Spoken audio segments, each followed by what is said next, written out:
sais ce que vous êtes en train de vous dire, il y a tromperie sur la marchandise, on nous avait dit ouais, ça va être un tuto swag et tout. Et en fait, c'est bien aussi un peu de guitare, de douceur.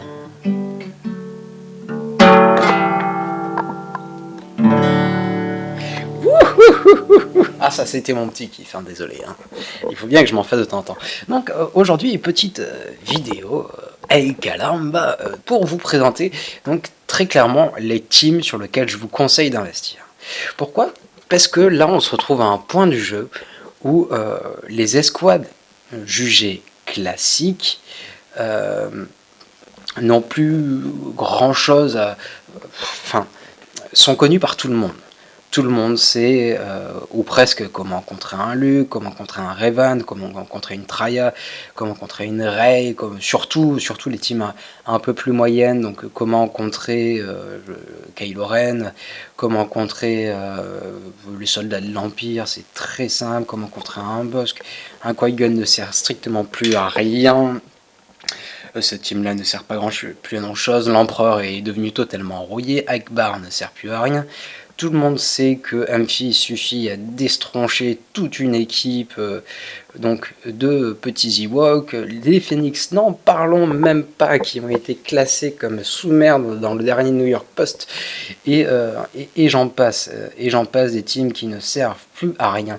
Donc, je vais essayer de vous donner des consignes de farm. Pourquoi? Parce que les anciens comprendront, on se retrouve avec plein de teams qui ne servent à rien, alors que plein de nouvelles volent le coup d'être up. Donc toujours la consigne de farm, si vous ne les avez pas, c'est de monter les 2 teams best ever, donc les Revan qui resteront encore pour longtemps les 2 meilleurs teams du jeu. Quoique la prochaine team que je vais vous présenter pourrait être meilleure que Revan classique. Bref, donc ça c'est vraiment les teams à avoir, c'est les teams Extra Plus, c'est totalement cheaté, c'est totalement génial, bien que très peu fun je trouve à utiliser. Et ça tombe bien parce que la première équipe que je vais vous présenter, et c'est un peu fou, parce que figurez-vous qu'il y a marqué 1 juste à côté, à croire que c'était voulu. Donc la première team, eh bien, tout simplement, c'est Grievous. Bon, on commence à le connaître un petit peu, mais les contres de Grievous ne sont pas encore trop répandus, ne sont pas encore très connus, hormis pour les grosses teams. Donc, Grievous, pourquoi? Parce que déjà, il y a besoin d'avoir qu'un seul personnage vraiment up dans la team pour qu'elle soit excellente. Il suffit de Grievous up, et à chaque fois qu'un des droïdes va mourir, dans tous les cas, il va contribuer donc à la surpuissance de ce bon Grievous qui est simplement génial. Donc Grievous, il faut le modder full santé, en plus même pas besoin d'utiliser des modes de vitesse. Non, le plus important sur Grievous, c'est qu'il y ait de la santé. Et vous pouvez même vous permettre la folie, l'excentricité de pour une fois. Oui, voyez-vous, la flèche n'est pas en vitesse, la flèche est en santé. Mais c'est incroyable. Donc cette team est géniale à jouer. Pourquoi j'ai fait ça? Cette team est géniale à jouer. En plus de ça, vous pouvez la moduler, par exemple en rajoutant Nut Gunray, qui est génialissime. J'ai pas encore up, mais qui fait partie de mes priorités très clairement. Vous pouvez tester plein de combinaisons avec les séparatistes. Vous pouvez aussi rajouter par exemple le compte Dooku dans l'équipe pour protéger B1. Enfin, cette team est super fun. Et donc les derniers tutos que j'ai vus, et aussi pour avoir dégusté sur la dernière GA à cause d'un Grievous, ça peut vaincre, Grievous peut vaincre un Luke, peut vaincre une Traya, il peut vaincre un Revan, il peut vaincre un Dark Revan, pour peu qu'il ne soit pas Gear 13. Et encore, il y a certaines strats qui commencent à apparaître qui montrent que Grievous, sous IG88 lead, et avec R2D2 en renfort pour les up, donc Grievous peut même réussir à battre un Dark Revan Gear 13. Bon, sous plein de paramètres et avec un petit peu de réussite. Mais vaincre un DR niveau 12, un Malak niveau 12, c'est plus un problème si vous avez donc ce bon Grievous au niveau 13. Cette team est géniale, elle permet de contrer à peu près toutes les teams. Placé en défense, c'est très intéressant, même si l'adversaire gagnera, il sera quasiment obligé, persuadé de perdre un personnage ou de perdre de la protection, de la santé. Donc c'est fun, c'est cool, ça change, c'est bien. Deuxième équipe que je vous recommande, mais ça tombe bien, Greus vous permettra de l'avoir. Donc c'est cette bonne Padmé. Parce que pareil, donc pour l'instant le contre très largement répandu, c'est d'utiliser Empereur Lead. Mais Empereur Lead, vous n'êtes pas non plus persuadé de gagner si l'adversaire a bien modé son équipe. Ça l'obligera très certainement à utiliser un trône pour contrer donc ce bon Kenobi si vous l'avez mis dans l'équipe, ou sinon ça l'obligera à sortir une grosse team pour réussir à contrer celle-là. Cette team, donc il y a du soin. Ce qui est sympa, c'est qu'encore une fois, il n'y a pas besoin d'avoir des modes de vitesse de ouf sur cette team. Par exemple, il y a beaucoup de tutos qui recommandent d'avoir Padmé en mode de santé et plutôt lente. Ce qui est assez peu courant, donc vraiment la up en santé plutôt que, comme Grievous au final, en santé plutôt qu'en vitesse. Et ce qui est génial, c'est qu'il y a énormément de modulations, encore une fois, qui sont possibles. Par exemple, c'est le retour du vieux Chouïbaka Guerre des Clones, qui peut servir à quelque chose. C'est le retour de Barriss. Comme vous le voyez, moi, la team que j'utilise en arène, donc c'est avec ce Jedi consulaire qui ne me servait jusqu'à présent à rien dans mon stuff. Je l'avais up parce qu'il y a très longtemps, donc le vaisseau du Jedi consulaire avait une petite chance d'exister en arène et même était très pratique en arène, mais c'était il y a 2 ans de ça, quelque chose, enfin il y a très longtemps. Et donc là, vous pouvez moduler, vous pouvez changer vos équipes. Cette équipe vous permettra d'en rencontrer énormément. Les gens ne savent pas encore trop comment l'attaquer, donc c'est vraiment intéressant. C'est vraiment intéressant à jouer et c'est vraiment le but de cette vidéo, c'est de vous montrer donc des teams pour lesquels l'adversaire en GA surtout ou même en GDT évidemment ne saura pas trop comment les attaquer. C'est des teams qui peuvent surprendre parce qu'on ne les connaît pas encore énormément, parce qu'il faut prendre le temps de lire les caractéristiques. Par exemple, savez-vous que s'il y a une double attaque qui est organisée sur donc cette bonne Padmé ou ses alliés, donc il y a un hub de protection. Ça peut permettre de contrer un Revan si le gars il utilise un Revan mais qu'il n'a pas lu les caracs avant d'attaquer. C'est super intéressant. Et par exemple, un Showy Guerre des Clones, tout lent, il peut obtenir, donc on l'a vu notamment grâce à Arnal, il peut obtenir un DPS de ouf, parce qu'il va accumuler donc des bonus de protection qui se transformeront en attaque d'un moment. C'est exactement la même chose que je fais avec donc mon Jedi Consulaire, qui est pas très rapide, mais qui va se charger en attaque et qui au final va avoir un DPS qui sera vraiment pas dégueu.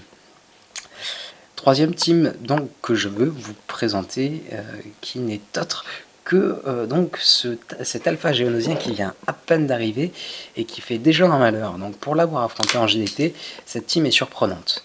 Déjà, première chose qui me plaît, c'est que donc si vous regardez son lead, il va apporter donc son lead, je l'ai même pas zeta. Pas besoin d'être zeta pour l'instant. Mais donc il va apporter de la santé, il va apporter de la protection en plus, ce qui va faire en sorte donc que votre équipe, même si elle est bas level, vous imaginez gagner 15 000 de santé et 15 000 de protection dès le début. Même bas level, donc pour un petit joueur, il suffit de placer ce bonhomme là en chef et donc l'équipe ne sera plus aussi faible qu'initialement prévu. Donc des personnages qui ont très peu de points de vie comme le soldat géonosien va avoir un bon petit buff de base. Et ça, c'est très intéressant. Par exemple, si je regarde mon soldat géonosien, de base, en santé, il était à... Donc, on l'a entrevu à 18 000. Sa santé va quasiment doubler. Pourtant, il est guerre 12. Mais donc, il a une santé très faible. Là, il va gagner 50%. Enfin, non, allez, on va tabler sur 42% de santé.